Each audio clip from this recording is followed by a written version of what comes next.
নমস্কাৰ বন্ধু বান্ধৱীসকল eco of knowledge চেনেললৈ স্বাগতম জনাইছোঁ। আজি আমি আলোচনা কৰিম উচ্চতৰ মাধ্যমিক দ্বিতীয় বৰ্ষৰ flamingo English subject English flamingo কিতাপখনৰ 1 নম্বৰ চেপ্টাৰ আছামিজ এক্সপ্লেনেশ্যন। বলাচোন এতিয়া আলোচনা কৰোঁ আহা।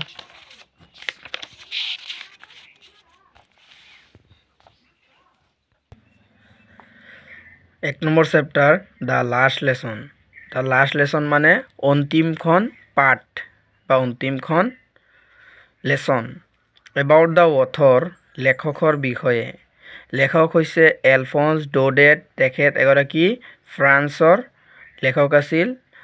আমি এতিয়া আলোচনা কৰিম। এলফন্স ডৌডেট was a French novelist and short story writer.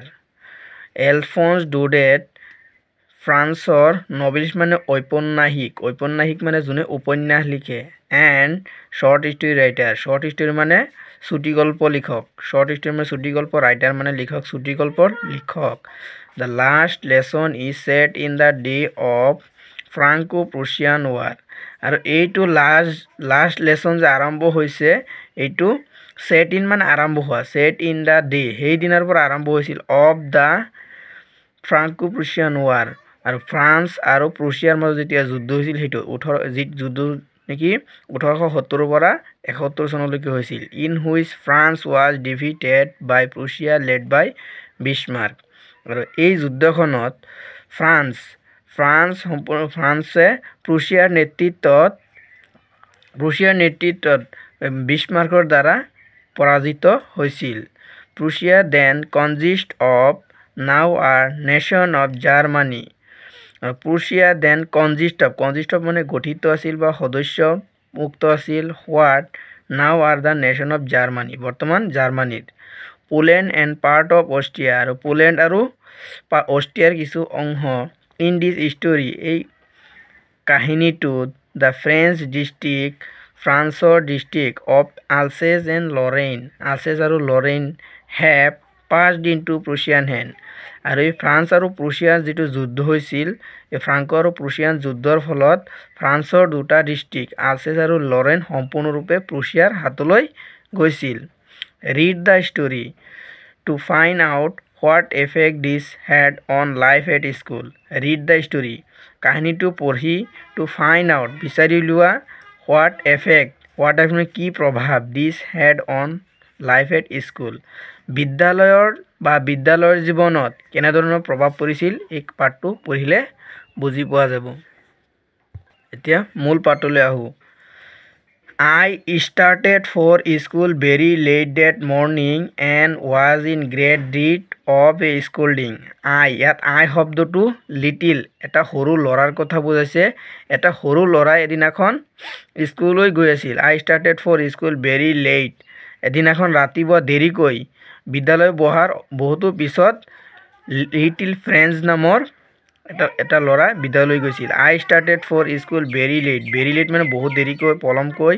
that morning and was in great dread of scolding, এদিনাখন dread মানে ভয়ত, তেখেতে of scolding পিছত আহিবলৈ বিচৰা নাছিল। and scolding মানে scolding especially মানে বিশেষকৈ, because কাৰণ Emmanuel had said that, Emmanuel আছিল লিটিল ফ্ৰেন্স অৰ্থাৎ ফ্ৰেন্স নামৰ ল'ৰাটোৰ শিক্ষক। এই শিক্ষকে কৈছিল যে সেইদিনাখন past participle বিষয়ে। and he would say that he question us on participle ওপৰত প্ৰশ্ন কৰিব। সেইকাৰণে লিটিল ফ্ৰেন্সে সেইদিনাখন বিদ্যালয়লৈ দেৰিকৈ আহিছিল বা বিদ্যালয় যাবলৈ ইচ্ছা কৰা নাছিল। and I did not know the first word about them, আৰু লিটিল ফ্ৰান্সে কৈছে, আৰু মই এইটো বিষয়ৰ প্ৰথম শব্দই নাজানো। তেওঁ প্ৰিপাৰেশ্যন কৰা নাছিল। ফৰ এ মোমেণ্ট, কিছু মুহূৰ্তত, I thought মই ভাবিছিলোঁ, অৰ্থাৎ লিটিল ফ্ৰেন্স যে সৰু ল'ৰাটোৱে ভাবিছিল, অফ ৰানিং এৱে দৌৰি আঁতৰি আহিবলৈ, এণ্ড স্পেণ্ডিং দ্য ডে গোটেই দিনটো কটাইছিল, spending the day out of doors গোটেই দিনটো বাহিৰত ক'ৰবাত কটাইছিল, স্কুলত যোৱা নাছিল। ইট ৱাজ ছ' ৱাৰ্ম, আৰু সেই দিনটোত লিটিল ফ্ৰেন্সে যিদিনাখন বিদ্যালয় যোৱা নাছিল, সেই দিনটোত ৰাতিপুৱা বৰ গৰম।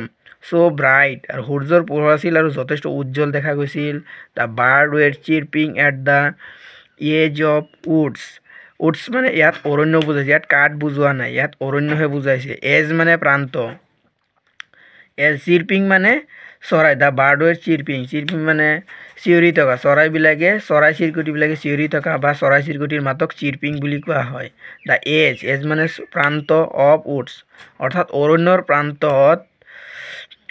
প্ৰান্তত চৰাই চিৰকুটিবিলাকে চিঞৰি আছিল and in the open field back আৰু open field মানে এখন মুক্ত পথাৰৰ পিছফালে of sawmill মানে গাছ কটা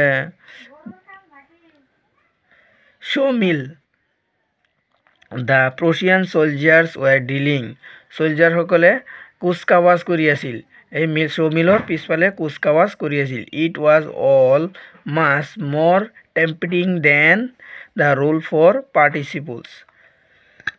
of participle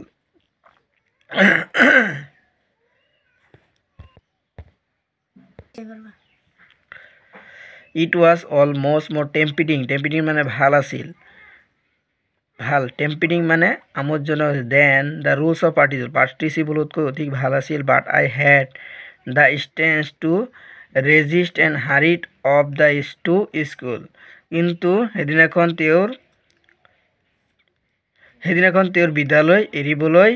বিদ্যালয় যাবলৈ মন নগৈছিল সেই কাৰণে যতে ঘূৰি ফুৰিছিল When I passed the town hall, there was a crowd in front of the bulletin board মানে কিছুমান খবৰ পাতি